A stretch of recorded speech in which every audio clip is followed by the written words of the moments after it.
Hello friends, मैं हूं सन्मय प्रकाश और आपका स्वागत है सरकारी जॉब न्यूज़ में। और ये है weekly current affairs second week March 2024 का। तो इसमें पिछले एक सप्ताह के तमाम जो भी करंट अफेयर्स हैं, जो भी कंटेंट है, तो उसको संक्षेप में बात करेंगे। शुरू करते हैं और सबसे पहले उन 10 जो टॉप 10 व्यक्ति हैं उनके बारे में बता दूँ जिन्होंने फर्स्ट वीक का जो करंट अफेयर्स था टेस्ट, उसमें अव्वल स्थान प्राप्त किया, टॉप 10 स्थान प्राप्त किया। तो पहले स्थान पे हैं सुधीर कुमार। पिछली बार भी वो फर्स्ट पोजीशन पे थे और शानदार आप कर रहे हो, करंट अफेयर्स की तैयारी आपकी शानदार हो रही है। दूसरे स्थान पे है निधिकांत, तीसरे पे चंदन कुमार, चौथे पे विशाल ठाकुर, पांचवें पे नरोत्तम सिंह, छठे स्थान पे हैं संतोष, सातवें पर हैं मुकेश कुमार, ठीक है, आठवें पर हैं स्टीवन स्मिथ, नौवें पर राहुल दुग्गल और 10वें स्थान पर हैं सौरव कुमार। तो कई लोग जो है ना पिछले कुछ सप्ताह से टॉप 10 में हैं, बरकरार हैं और शानदार तैयारी हो रही है आपको। और इस बार भी जो सेकेंड वीक का करंट अफेयर्स है मार्च 2024 का, तो उससे भी जाइए और उसको भी टेस्ट दीजिए ये वीडियो देखने के बाद, और देखिए कि कैसी तैयारी चल रही है करंट अफेयर्स की आपकी। ओके, तो शुरू करते हैं और सबसे पहले हम लोग राजनीतिक केंद्र राज्यों के फैसले से रिलेटेड क्वेश्चन लेंगे। तो क्वेश्चन होगा पहला, राष्ट्रपति द्रौपदी मुर्मू ने किस लेखिका और परोपकारी को राज्यसभा के लिए मनोनीत किया जो कि ब्रिटिश पीएम की रिश्तेदार भी हैं? आंसर होगा सुधा मूर्ति। वो इन्फोसिस के को फाउंडर नारायण मूर्ति की पत्नी हैं और ब्रिटेन के जो प्राइम मिनिस्टर हैं ऋषि सुनक, वो सुधा मूर्ति के दामाद हैं। तो प्राइम मिनिस्टर नरेंद्र मोदी ने उनके नाम का ऐलान किया, मतलब राष्ट्रपति ने ओके कर दिया था। उसके बाद इन्होंने कहा कि महिला दिवस पर यानी 8 मार्च को पीएम ने ये ऐलान किया है। ओके, तो राज्यसभा में जो मनोनयन होता है उसके बारे में कुछ बता दूं। भारतीय संविधान के अनुच्छेद 80 में राज्यसभा के गठन का प्रावधान है और राज्यसभा में अधिकतम जो संख्या हो सकती है 250 हो सकती है सदस्यों की, लेकिन वर्तमान में ये संख्या 245 है। इतने ही का मनोनयन या चुनाव होता है। तो चुनाव जो होता है वो 233 सदस्यों का होता है और 12 सदस्य राष्ट्रपति द्वारा साहित्य, विज्ञान, कला और समाज सेवा के क्षेत्र से मनोनीत किया जाता है। क्लियर होगी बात? चलिए अब आगे अगला क्वेश्चन लेते हैं। किस राज्य सरकार ने भारत का पहला सरकारी स्वामित्व वाला OTT प्लेटफॉर्म यानी over the top platform C space को लॉन्च किया है? आंसर होगा केरल। केरल सरकार ने, यानी केरल के जो मुख्यमंत्री हैं पी विजन, उन्होंने 7 मार्च को इस प्लेटफॉर्म को लॉन्च किया है। तो सरकारी स्वामित्व वाला ये पहला ऐसा प्लेटफॉर्म है। तो OTT प्लेटफॉर्म के बारे में तो आप जानते होंगे, जैसे कि प्राइम वीडियो है, सोनी लिव हो गया, G5 हो गया, इस तरह का। वहाँ पर आप अपने इंटरटेनमेंट के लिए कंटेंट देख सकते हैं, वेब सीरीज़, फिल्में देख सकते हैं। तो अब ये जो नाम है ये केरल सरकार की ओर से ये OTT प्लेटफॉर्म होगा। केरल की राजधानी क्या है? तिरुवनंतपुरम। अगला क्वेश्चन लेते हैं। केंद्र सरकार ने बुजुर्गों के डाक मतपत्र मतदान के लिए उम्र सीमा में बदलाव किया, तो नई उम्र सीमा बताएं। आंसर का 85 ईयर से अधिक। इससे पहले क्या था? 80 साल से अधिक के कोई भी बुजुर्ग बैलेट पोस्टल के जरिए मतदान कर सकते थे, वोटिंग कर सकते थे। अब ये जो एज लिमिट है वो बढ़ा दी गई है, अब 85 वर्ष से अधिक का कर दिया गया है, ये नियम कर दिया गया है, ठीक है। अभी मुख्य चुनाव आयुक्त कौन है? राजीव कुमार, ठीक है। और जो चुनाव आयुक्त होते हैं वो कौन है? तो अभी आज के डेट में दोनों पद खाली पड़े हुए हैं। अरुण गोयल थे जिन्होंने इस्तीफा दे दिया, एक चुनाव आयुक्त, और एक और जो थे उनका रिटायरमेंट का एज आ गया था, मतलब उनका कार्यकाल खत्म हो गया था, तो वो चले गए, ठीक है। तो अभी चुनाव आयोग में सिर्फ और सिर्फ मुख्य चुनाव आयुक्त हैं। ये कब बात कर रहा हूँ मैं बात कर रहा हूँ, आज का डेट हो गया 10 मार्च की, ठीक है। हो सकता है कि आगे आने वाले वक्त में नए चुनाव आयुक्त भी नियुक्त हो जाएं। आगे बढ़ते हैं, अगला क्वेश्चन लेते हैं। नफरत फैलाने वाले शो की वजह से news broadcasting and digital standard authority यानी NBDA से उसने किन न्यूज चैनलों पर जुर्माना और वीडियो हटाने का आदेश दिया?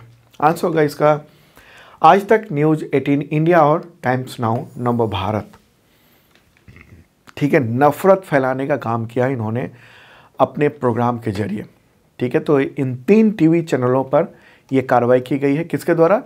तो news broadcasting and digital standard authority यानी NBDSA के द्वारा। अगला क्वेश्चन लेते हैं इसी से related. News broadcasting and digital standard authority यानी NBDSA ने किन न्यूज एंकर के नफरत फैलाने वाले शो पर 28 फरवरी 2024 को कार्रवाई की और वीडियो हटाने का आदेश दिया? आंसर होगा बी और सी दोनों, यानी सुधीर चौधरी, हिमांशु दीक्षित, अमन चोपड़ा और अमीश देवगन। ठीक है, तो सुधीर चौधरी आज तक से हैं, हिमांशु दीक्षित टाइम्स नाउ नव भारत से हैं, अमन चोपड़ा जो हैं वो न्यूज़ 18 इंडिया से और अमीश देवगन भी न्यूज़ 18 इंडिया से हैं।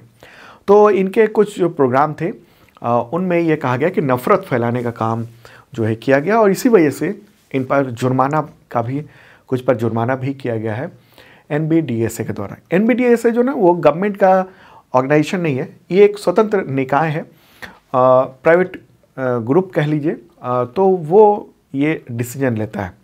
ठीक है, इन लोगों का यानी न्यूज़ ब्रॉडकास्टर्स का एक एसोसिएशन है और उसी ने ये NBDSA भी बनाया हुआ है। आगे बढ़ते हैं, अगला क्वेश्चन लेते हैं। हाँ, ये फोटोग्राफ देख रहे हैं महानुभावों की।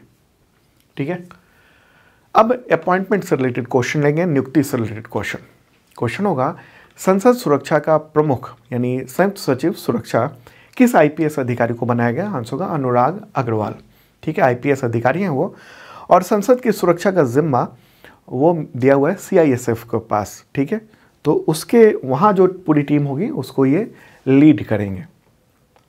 ओके, अब आर्थिक से रिलेटेड क्वेश्चन लेते हैं। इकोनॉमिक एक्टिविटीज से रिलेटेड क्वेश्चन होगा वित्त वर्ष 2023-24 की तीसरी तिमाही में भारत की GDP विकास दर कितनी रही है?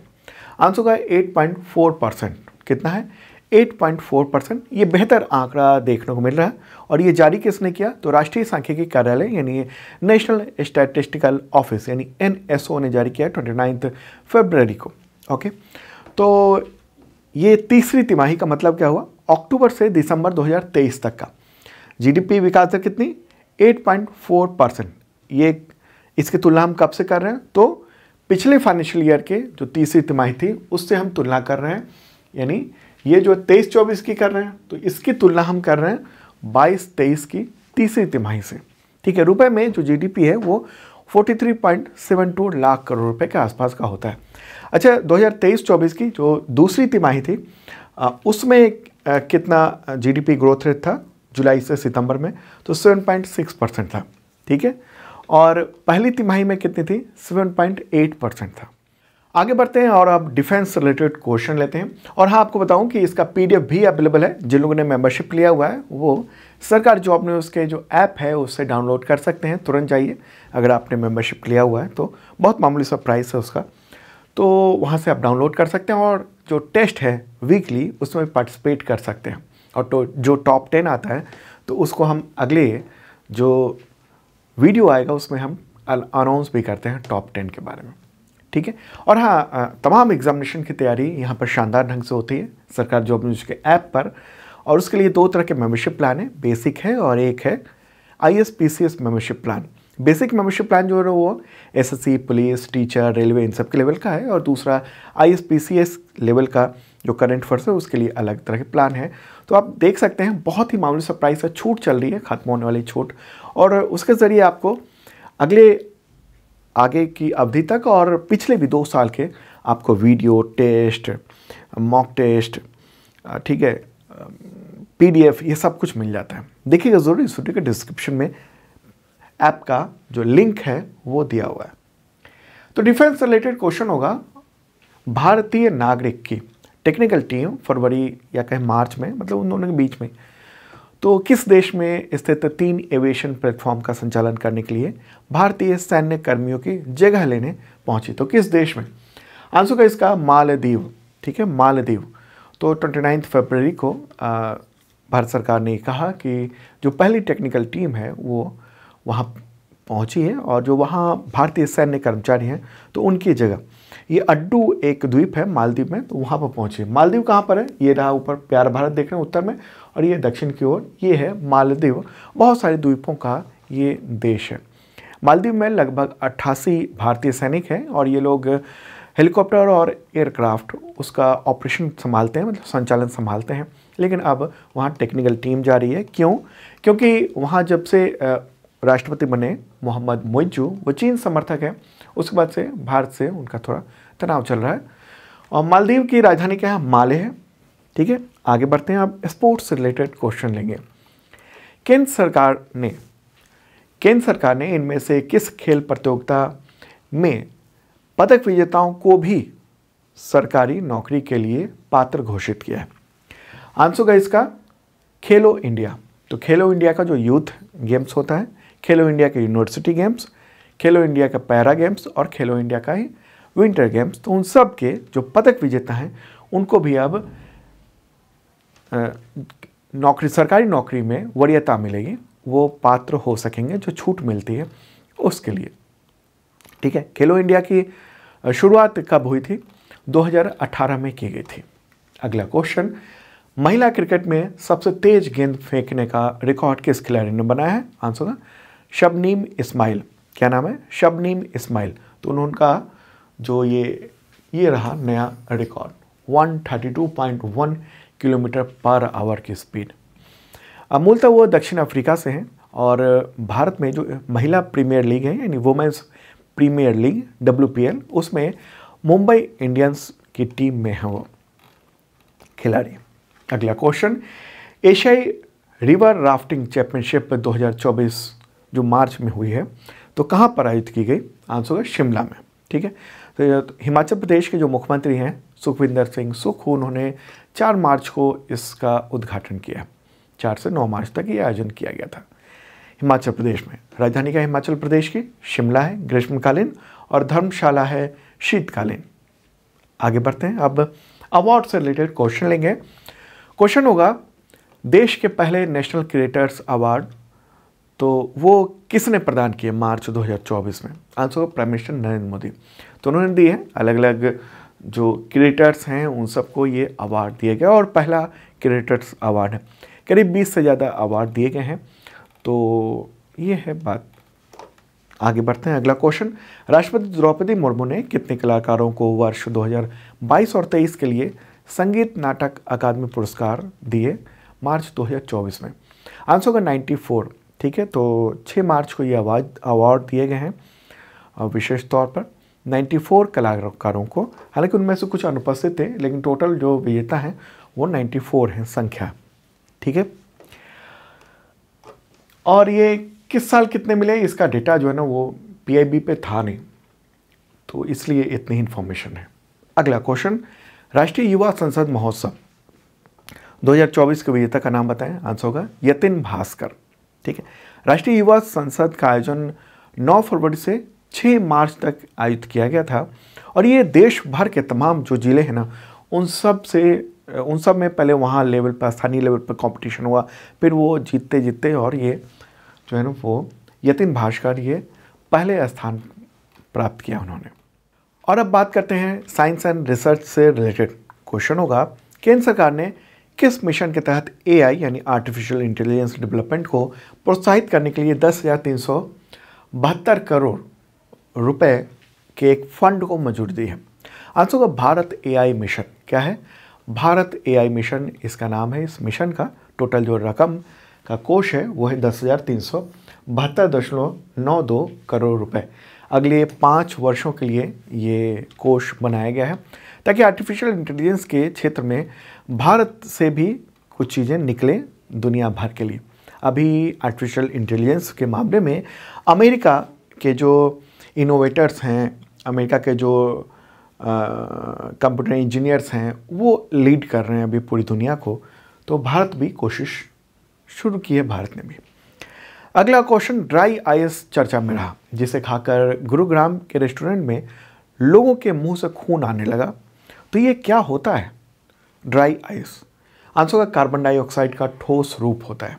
ठीक है, कार्बन डाइऑक्साइड का ठोस रूप होता है और टेम्परेचर -78 डिग्री तक होता है उसका। ठीक है, और ये पिघल के पानी नहीं बनता जब, बल्कि वो गैस बन जाता है। तो काफ़ी चर्चा में रहा ये। गुरुग्राम में 2 मार्च को 5 लोगों ने रेस्टोरेंट में माउथ फ्रेशनर खाया और पूरा मुंह जो है वो जल गया। और मतलब जल गया का मतलब कि इतना टेम्परेचर डाउन होता है ना कि पूरा ठंड से ही वो बर्न हो जाता है स्किन, और उसकी वजह से खून आने लगा। और ये जो बर्फ़ है, ड्राई आइस, वो बहुत ही नुकसानदायक होता है। ठीक है, चलिए अब आगे बढ़ते हैं और अब स्कीम से रिलेटेड क्वेश्चन लेंगे, इन योजना से रिलेटेड क्वेश्चन। देश का पहला अंडर वाटर मेट्रो ट्रैक किस नदी के नीचे स्थित है जिसका उद्घाटन प्राइम मिनिस्टर नरेंद्र मोदी ने किया है? आंसर होगा हुगली नदी। क्या है? हुगली नदी। तो ये 6 मार्च को प्राइम मिनिस्टर नरेंद्र मोदी ने अंडर वाटर मेट्रो ट्रैक का या कहें ट्रेन का तो उसका उद्घाटन किया है और ये कोलकाता की अंडर वाटर मेट्रो रेल है और हुगली नदी के नीचे इसको बनाया गया है। ठीक है, हुगली नदी के नीचे। चलिए अब आगे बढ़ते हैं, अगला क्वेश्चन लेते हैं। प्रधानमंत्री नरेंद्र मोदी ने किस जगह स्थित भारत के पहले स्वदेशी फास्ट ब्रीडर रिएक्टर 500 मेगावाट तो उस एक कोर लोडिंग की शुरुआत का अवलोकन किया? मतलब वहाँ पहुँचे और उन्होंने उन चीज़ों को देखा। आंसर का इसका कलपक्कम। क्या है? कलपक्कम। ये तमिलनाडु में है और ये प्रोटोटाइप फास्ट ब्रीडर रिएक्टर है। मतलब भारत ने भी परमाणु ऊर्जा से चलने वाले जो बिजली के प्लांट है उसको स्थापित करने के लिए ये प्रोटोटाइप बनाया है। प्रोटोटाइप मतलब एक उदाहरण के तौर पर बनाया गया है प्रोटोटाइप। और उस वहाँ पर जो ये रिएक्टर फास्ट रिएक्टर है, फास्ट ब्रीडर रिएक्टर, तो उसके शुरुआत को लेकर वो उन्होंने देखा। अगला क्वेश्चन, केंद्रीय मंत्री ज्योतिरादित्य एम सिंधिया ने किस कंपनी में स्थित स्टेनलेस स्टील सेक्टर में देश के पहले हरित हाइड्रोजन प्लांट का उद्घाटन किया है? आंसर का जिंदल स्टेनलेस लिमिटेड। ठीक है, जिंदल स्टेनलेस लिमिटेड। ये हिसार में स्थित है, हरियाणा में है, तो वहाँ पर इसका उद्घाटन किया गया है और ये स्टेनलेस स्टील के सेक्टर में ये पहला हरित हाइड्रोजन प्लांट है। हरित का मतलब क्या हुआ? जो पानी से हाइड्रोजन अलग किया जाना ना, ऑक्सीजन हाइड्रोजन को, तो हाइड्रोजन को अलग करने की जो पूरी प्रक्रिया है उसमें ग्रीन एनर्जी का इस्तेमाल किया गया है, यानी सोलर, विंड, इन सब के एनर्जी का इस्तेमाल किया गया है। फॉसिल फ्यूल का इस्तेमाल नहीं किया गया है उस बिजली के लिए। अगला क्वेश्चन लेते हैं। भारत का पहला डॉल्फिन रिसर्च सेंटर किस जगह खुला है? आंसर का पटना में। ठीक है, तो वहाँ के मुख्यमंत्री नीतीश कुमार, उन्होंने इसका उद्घाटन किया है। ठीक है, उस पूरा नाम क्या है इस सेंटर का? तो राष्ट्रीय डॉल्फिन रिसर्च सेंटर। ठीक है, अगला क्वेश्चन लेते हैं। दुनिया की पहली वैदिक घड़ी किस शहर में स्थित है जिसका उद्घाटन प्राइम मिनिस्टर नरेंद्र मोदी ने किया? आंसर का उज्जैन, मध्य प्रदेश में, और इस घड़ी का नाम है विक्रमादित्य वैदिक घड़ी। प्राइम मिनिस्टर नरेंद्र मोदी ने 29 फरवरी को ये उद्घाटन किया था, वर्चुअल माध्यम से उद्घाटन किया था। ठीक है, इसकी आधारशिला नवंबर 2022 में रखी गई थी। उद्देश्य ये है कि वैदिक समय के जो कैलकुलेशन है उससे लोग परिचित हो सकें।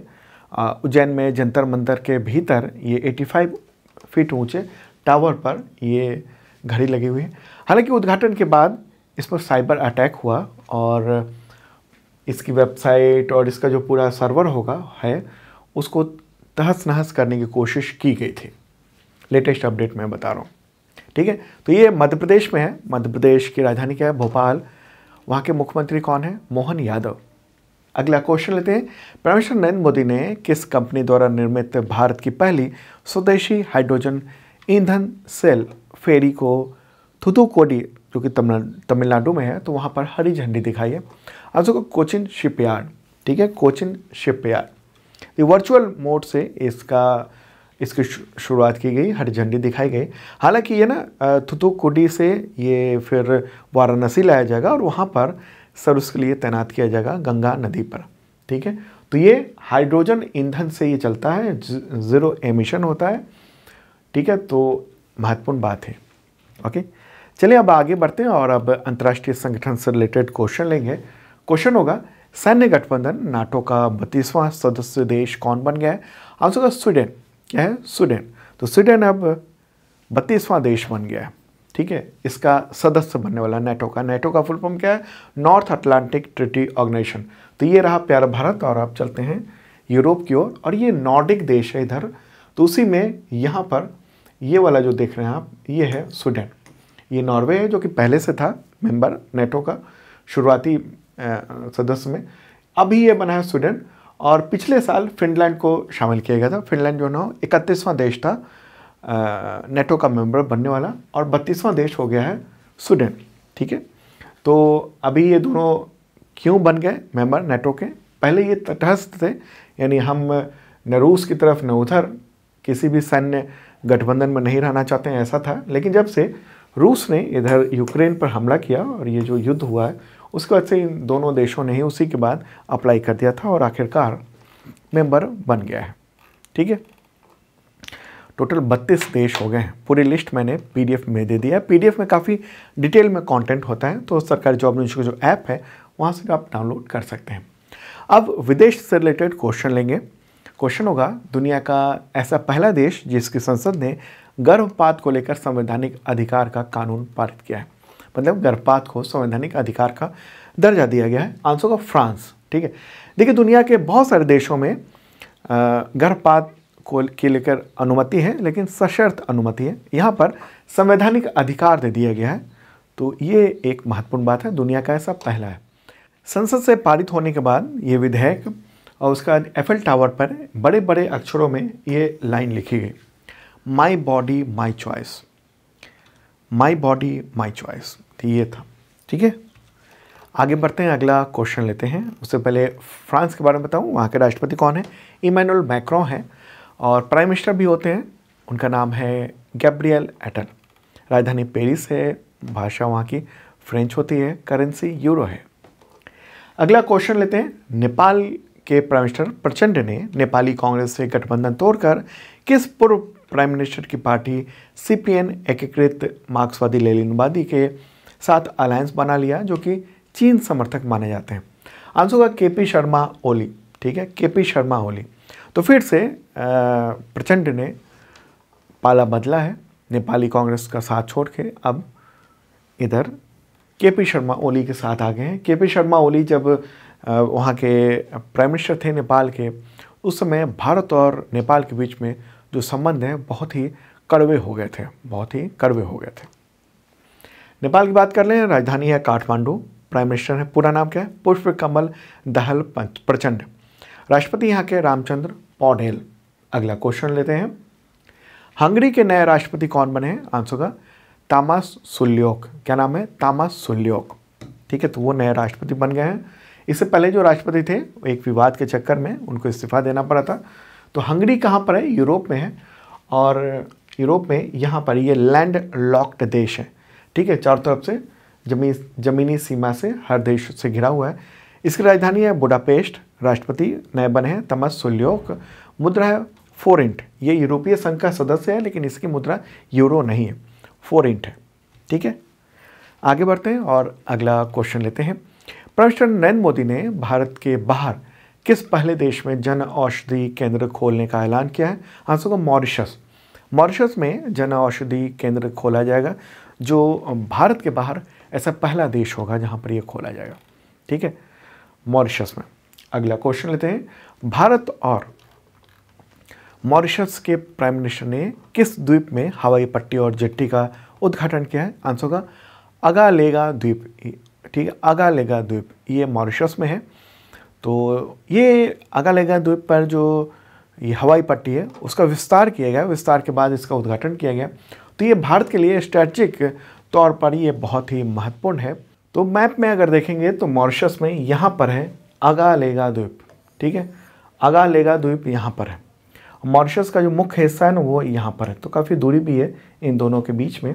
और ये बहुत ही इम्पॉर्टेंट था, क्योंकि यहाँ जो मालदीव है ना, ये यहाँ की सत्ता जब से चीन के समर्थन में या चीन समर्थक राष्ट्रपति हो गए हैं, तब से हमें इस जगह पर ज़रूरी था कि हम हवाई पट्टी वहाँ पर रखें और अपना हो, और हम वहाँ पर अपने जो सैन्य चीज़ें हैं वो उसका इस्तेमाल कर सकें।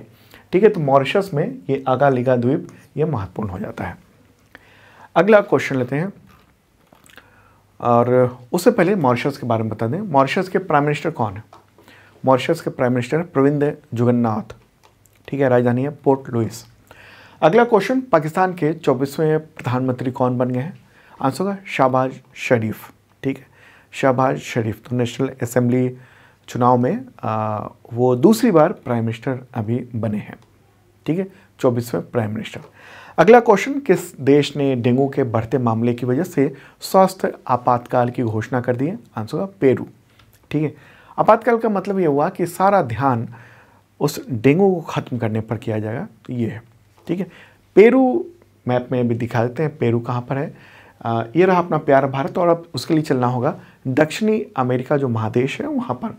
ठीक है, इधर उत्तरी अमेरिका है उस तरफ, ये दक्षिणी अमेरिका है। तो दक्षिणी अमेरिका में ही एक देश है, ये है पेरू। पेरू यहाँ पर देखेंगे हम। ठीक है, ये वाला। यहाँ के प्राइम मिनिस्टर हैं अल्बर्टो अटारोला पेनियारांडा। ठीक है, मुद्रा है यहाँ की न्यूवो सोल। अब एनवायरनमेंट से रिलेटेड क्वेश्चन लेंगे। किस राज्य के वन विभाग ने ताडोबा महोत्सव के दौरान 65,724 पेड़ लगाकर भारत माता लिखा और ये गिनीज वर्ल्ड रिकॉर्ड बना है? आंसर होगा महाराष्ट्र में। ठीक है, महाराष्ट्र में ढेर सारे पेड़ लगाकर और ये भारत माता शब्द लिख दिया गया है। ओके, तो ये दिखाई दे रहा है आपको। अगला क्वेश्चन लेंगे। क्वेश्चन होगा, केंद्रीय मंत्रिमंडल ने किन वन्य जीवों को संरक्षित करने के लिए इंटरनेशनल बिग कैट अलायंस यानी IBCA की स्थापना को मंजूरी दी है? आंसर होगा A, B दोनों, यानी बाघ, शेर, तेंदुआ, हिम तेंदुआ, चीता, जगुआर और प्यूमा। ठीक है, तो ये इतने तरह के हैं। इन सभी के लिए बिग कैट अलायंस की शुरुआत की गई है और इसमें दुनिया के बहुत सारे देश इसमें शामिल होंगे। हालांकि इसकी शुरुआत, इसका ऐलान काफ़ी वक्त पहले किया गया था, कई महीनों पहले भी, लेकिन अभी इसको कैबिनेट की ओर से मंजूरी मिली है। ठीक है, इसका मुख्यालय भारत में होगा और 96 कंट्रीज़ का ये एक गठबंधन होगा जहाँ पर बड़ी बिल्लियाँ यानी बाघ, शेर, तेंदुआ, हिम तेंदुआ, चीता, जगुआर और प्यूमा ये पाए जाते हैं। ठीक है, मतलब उनमें से कोई भी एक पाया जाता हो तो भी। अगला क्वेश्चन लेते हैं। पर्यावरण मंत्रालय के द्वारा जारी report status of leopard in India 2022 जो कि 2024 में जारी की गई है, उसके अनुसार भारत में तेंदुओं की कितनी संख्या है? आंसर होगा 13,874, 30,874। रिपोर्ट का नाम क्या है? Status of leopard in India 2022। और किसने जारी किया इसको? केंद्रीय पर्यावरण, वन और जलवायु परिवर्तन मंत्री भूपेंद्र यादव ने इसको जारी किया है। ठीक है, तो अच्छी खासी संख्या बढ़ी है। 2018 में 12,852 तेंदुए थे और अब 2022 में जो लेटेस्ट रिपोर्ट है उसमें 13,874 तेंदुए हो गए हैं। अगला क्वेश्चन इसी से रिलेटेड है। पर्यावरण मंत्रालय की report status of leopard in India 2022 जो कि 2024 में जारी हुई, उसके अनुसार किस राज्य में सबसे ज़्यादा तेंदुआ हैं इस देश में? आंसर को मध्य प्रदेश। ठीक है, मध्य प्रदेश में सबसे ज़्यादा है। 20 राज्यों में ये देखा गया कहाँ पर कितने हैं, तो उनमें से इतने राज्यों के पूरे डिटेल आए हैं। तो नंबर 1 मध्य प्रदेश है और उसमें जो टोटल तेंदुए हैं वो 3,907 हैं। फिर महाराष्ट्र में 1985 है। उसके बाद कर्नाटक में, फिर तमिलनाडु, अलग अलग राज्यों के ये डेटा देख रहे हैं आप। ठीक है, देख लीजिए, PDF में मैंने पूरा दे दिया है काफ़ी डिटेल में भी। आगे बढ़ते हैं। अगला क्वेश्चन, भारतीय प्राणी सर्वेक्षण यानी zoological survey of India JSI ने एक नई समुद्री प्रजाति का नाम भारतीय राष्ट्रपति द्रौपदी मुर्मू के नाम पर रखा है, तो उसका नाम क्या है? आंसर होगा मेलानोक्लामिस द्रौपदी। मेलानोक्लामिस द्रौपदी। ठीक है, ये रूबी लाल धब्बे वाले ये हेड शील्ड समुद्री स्लग की ये नई प्रजाति है। ठीक है, और ये पश्चिम बंगाल के तट पर और उड़ीसा के तट पर इसको ढूंढा गया था। जूलॉजिकल सर्वे ऑफ इंडिया जो है ना, वो पर्यावरण और वन मंत्रालय का एक संगठन है, ऑर्गेनाइजेशन। 1916 में इसकी स्थापना हुई थी। मुख्यालय कोलकाता में है। अब GI टैग से रिलेटेड क्वेश्चन, किस राज्य की पारंपरिक आदिवासी पोशाक रीसा को GI टैग मिला है? ठीक है, GI टैग मिला है। आंसर होगा त्रिपुरा। त्रिपुरा ये वहाँ का पारंपरिक पोशाक है और हाथ से बुना हुआ ये कपड़ा होता है। ठीक है, त्रिपुरा, वहाँ की राजधानी क्या है? अगरतला। मुख्यमंत्री है माणिक साहा। अगला क्वेश्चन, दुनिया भर में प्रसिद्ध है किस शहर की चांदी तारकासी को यानी सिल्वर फिलोग्री को जीआई टैग मिला है? आंसर कटक। ये उड़ीसा का शहर है कटक। तो यहाँ पर चांदी के तार से ये डिज़ाइन की जाती है और ये शानदार आप देख रहे हैं इस तरह का बनता है। आगे बढ़ते हैं, अगला क्वेश्चन लेते हैं। अब दिवस से रिलेटेड क्वेश्चन लेंगे। इस वीडियो के आखिरी स्टेज में हम लोग पहुंच चुके हैं। क्वेश्चन होगा अंतर्राष्ट्रीय महिला न्यायाधीश दिवस कब मनाया जाता है? आंसर होगा 10 मार्च को। कब? 10 मार्च को। तो संयुक्त राष्ट्र महासभा यानी यूएनजीए के द्वारा ये घोषित है और इस दिवस को मनाने का उद्देश्य है जेंडर इक्वालिटी और वुमेन एम्पावरमेंट वो है। अगला क्वेश्चन, सीआईएसएफ का स्थापना दिवस कब मनाया जाता है? आंसर होगा 10 मार्च को। सीआईएसएफ की स्थापना हुई थी 1969 में। अगला क्वेश्चन, जन औषधि दिवस कब मनाया जाता है? आंसर होगा 7 मार्च को। अगला क्वेश्चन, अंतर्राष्ट्रीय महिला दिवस कब मनाया जाता है? आंसर होगा 8 मार्च को। इस बार की थीम क्या है? महिलाओं में निवेश करें, प्रगति में तेजी लाएं। मतलब हुआ कि महिलाओं की शिक्षा, स्वास्थ्य, उसके आगे बढ़ने में मदद करें, निवेश करें और प्रगति में तेजी लाएं इस देश की। अगला क्वेश्चन, विश्व नागरिक सुरक्षा दिवस कब मनाया जाता है? आंसर होगा 1 मार्च को। और इस बार की थीम क्या है? नायकों का सम्मान और सुरक्षा कौशल को बढ़ावा। अगला क्वेश्चन, निरस्त्रीकरण और अप्रसार जागरूकता के लिए अंतर्राष्ट्रीय दिवस कब मनाया जाता है? आंसर होगा 5 मार्च को। निरस्त्रीकरण के मुद्दे पर जागरूकता बढ़ाने के लिए ये दिवस मनाया जाता है और ये संयुक्त राष्ट्र के द्वारा ये दिवस घोषित है। ठीक है। और एक और बात, हाँ, निरस्त्रीकरण सप्ताह भी आयोजित किया जाता है, तो वो होता है 24 से 30 अक्टूबर को और ये दिवस है तो ये 5 मार्च को आयोजित किया जाता है। अगला क्वेश्चन, विश्व समुद्री घास दिवस कब मनाया जाता है? आंसर होगा 1 मार्च को। संयुक्त राष्ट्र महासभा ने इसको घोषित किया हुआ है 2022 में ही। अगला क्वेश्चन, WHO के द्वारा विश्व श्रवण दिवस यानी वर्ल्ड हियरिंग डे कब मनाया जाता है? आंसर होगा 3 मार्च को। और इस बार की थीम क्या है? बदलती मानसिकता, आइए कान और सुनने की देखभाल को सभी के लिए वास्तविक बनाएं। तो ये है थीम। तो ये था इंपॉर्टेंट करंट अफेयर्स आप सबके लिए। कैसा लगा कमेंट बॉक्स में बता सकते हैं आप। और मेंबरशिप प्लान इस वीडियो के डिस्क्रिप्शन में अवेलेबल है। आपका करंट अफेयर्स की तैयारी शानदार हो सकती है। अब मिलते हैं डेली के करंट अफेयर्स वीडियो में, जो कि मंडे टू सैटरडे आता है। बाय।